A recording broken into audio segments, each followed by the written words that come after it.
महाराष्ट्रासृष्टीत गेल्या काही दिवसांपासून अभिनेता किरण गायकवाड आणि अभिनेत्री वैष्णवी कल्याणकर यांच्या लग्नाची चर्चा होती।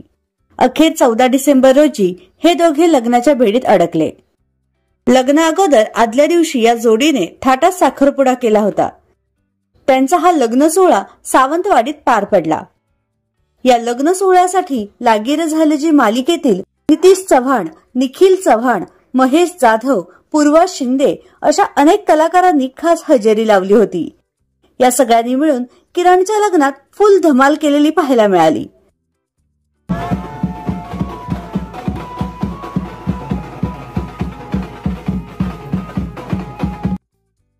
किरण आणि वैष्णवीने लग्नासाठी मराठी पारंपरिक लुक केला होता, त्यामुळे दोघे फारच सुंदर दिसत होते।